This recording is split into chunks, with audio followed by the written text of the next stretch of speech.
Kryptonians, before I get started with this review, if you could be so kind, please like the video, share it, or subscribe to the channel. It really helps the channel out, helps us all grow together. Really appreciate it if you do that. The Woman in the Window is a new psychological thriller that was just released on Netflix. Now dig this, this movie actually was supposed to come out in 2019, but then it got delayed because they didn't like the test screenings or whatever. So it got delayed to 2020, but then it got delayed from 2020 because you know why it got delayed from 2020. Every movie got delayed from 2020. I shouldn't have to spell that out for you. So finally, it got bought by Netflix, and now it's brought to Netflix here. So we're finally seeing a movie that's like 2 years in the making, basically. This was directed by Joe Wright, and it stars a really, really talented cast. Amy Adams, Gary Oldman, Brian Tyree Henry, Wyatt Russell, Julianne Moore, Jennifer Jason Leigh. The best way I can set up the story for this film is that there's a woman played by Amy Adams. She plays a woman named Anne.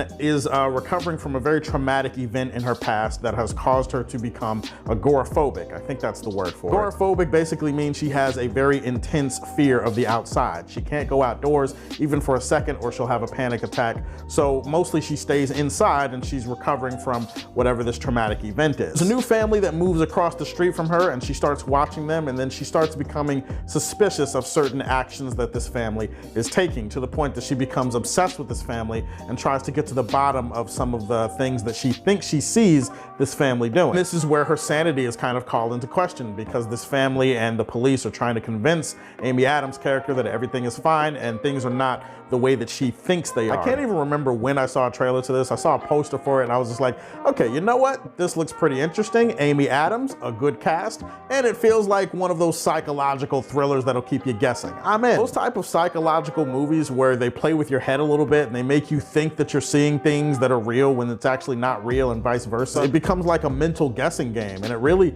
makes you pay attention to every small detail that lines up in the story. I appreciate those type of films where it's kind of like, this could be Amy Adams in Rear Window, or maybe Amy Adams in Secret Window. I think that's that one movie with Johnny Depp from a long time ago where, well, I'm not gonna spoil that movie, but go see Secret Window if you haven't. Visually, the director does a hell of a job directing this movie. It's got excellent cinematography. I love the shot placement, the shot composition, the underrated use of lighting as you transition from day to day in this woman's life. Everything is meant to build tension and to build that slow rise of dread as you get closer and closer to the mystery surrounding this woman in her life. It's a visually beautiful movie. I'm not gonna say eggs on a tit or omelet titties or anything like that, but you know, I mean, turn on the skillet. There's something cooking there. A lot of the cast don't have really huge roles, and really almost nobody else is truly fleshed out in this movie other than Amy Adams. In the roles that they're asked to perform, they all perform capably. Gary Oldman, who I believe also worked with this director before. I can't remember what the movie was, but I'm pretty sure Gary Oldman was up for an Oscar. Yeah, that Winston Churchill movie. Oldman is not in this movie a lot, and he doesn't have a huge role, but when he is in the movie, he definitely makes his presence known. Not that stupid thing where if I see somebody in a really huge role, I just like obsessively call them that for the rest of their career. I hope this doesn't happen with Wyatt Russell because he's a really talented actor. But, you know, for me, I saw him in this movie. I was just kind of like, what the fuck is John Walker doing here? Make no mistake about it, this is Amy Adams' film. Amy Adams owns this movie. She commands the screen. She has tremendous screen presence. There are so many scenes in a movie like this where she's by herself, where she has to carry a scene by herself, sometimes with minimal or no dialogue, and she does a tremendous job with that. Her facial expressions, the way that she carries herself. I love Amy Adams. I think she's one of the best actresses of our generation. She definitely flexes that a little bit in here. Definitely, you've seen better from her, but she is the one thing that makes every scene in this movie somewhat watchable. Again, I will say that the first half of the movie is very slow burn. Some people are gonna get restless. I will admit that there's not really a driving focus for the story at first. It does feel kind of aimless and kind of meandering. It does feel like, you know, after 30 minutes, 40 minutes or whatever, you're like, okay, what is the point here? Where are we going? The places that we are going, is it an interesting place that we want to go? My big issue is, number one, there are a couple of twists in this movie that they act like big reveals, but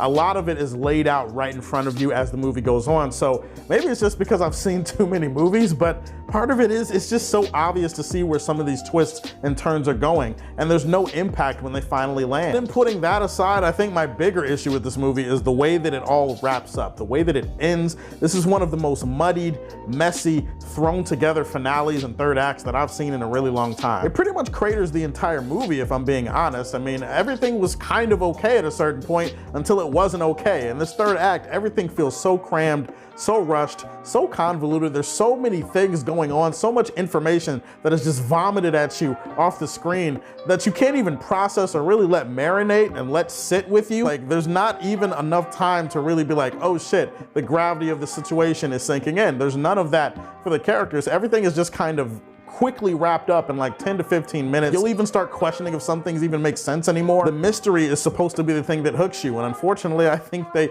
let the fish off the hook by the end of the film. The Woman in the Window had great promise, but ended up being pretty average. I'm gonna leave this one in the Fortress of Solitude. All right, guys, those are my thoughts on The Woman in the Window. Tell me, are you excited to see it? And what is your favorite Amy Adams movie of all time? Put that in the comment section down below. Stay tuned for more videos. Please like and subscribe to The Superfan Show. And if you like what you see, tell me how you feel, and stay tuned to hear more from the Man of Steel.